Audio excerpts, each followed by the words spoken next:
Welcome back to IntyCenter, everybody, and this week's Whip Around Fideuce. And we start with a lesson on a surefire way to avoid the catastrophic effects of being DeGrominated. Make the game so long the DeGrom effect wears off.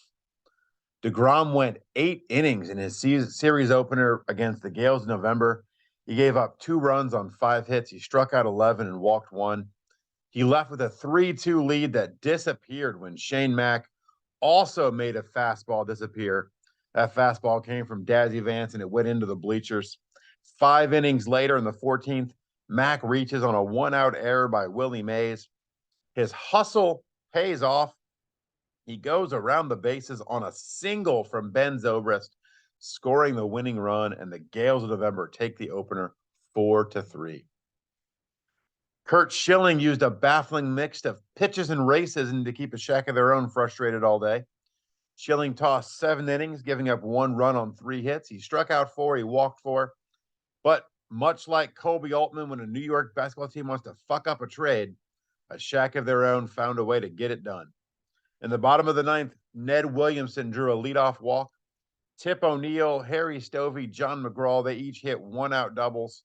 3 runs come in and a shack of their own walk it off for a 4-3 win.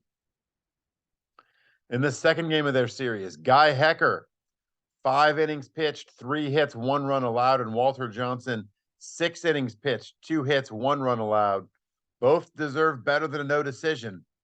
But when a game goes 13 innings, the starting pitchers almost always are going to get a no decision.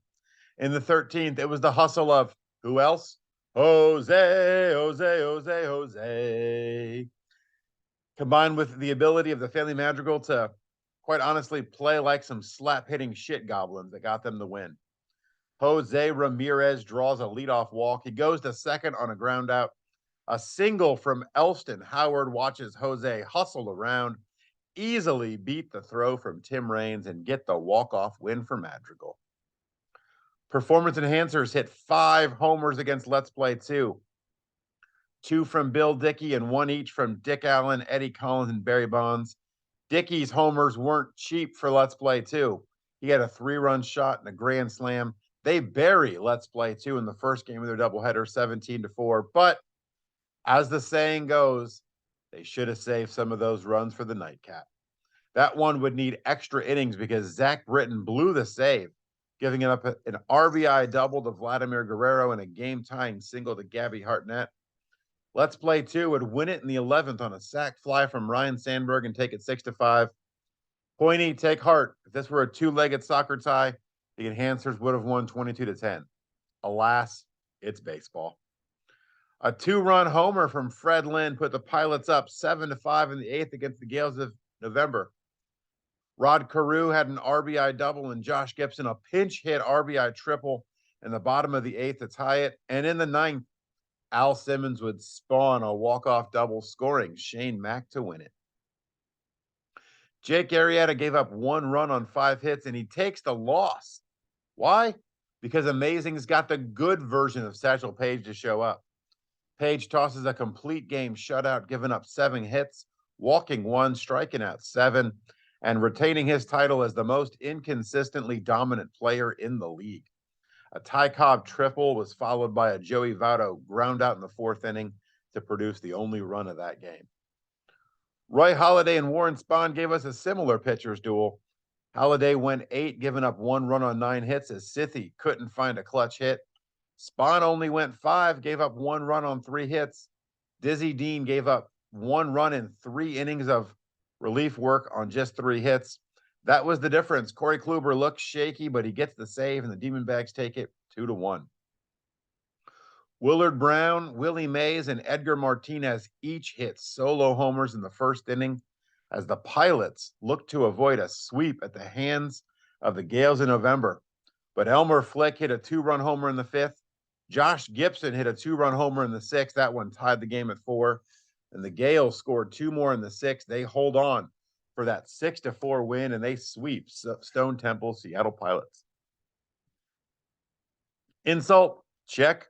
Injury, check. Heartbreak, check. Cynthia Vostenard get it all as they were trying to avoid getting swept. Hilton Smith tosses just 1 inning before leaving with an injury.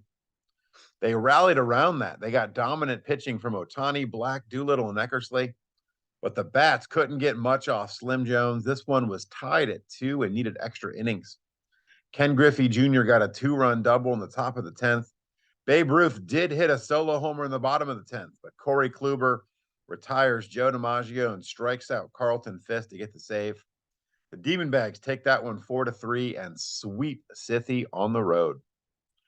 Pedro Martinez tossed 9 innings. He gave up 2 runs on 7 hits. He struck out 8, but that wasn't enough to snap the Pilots' losing streak.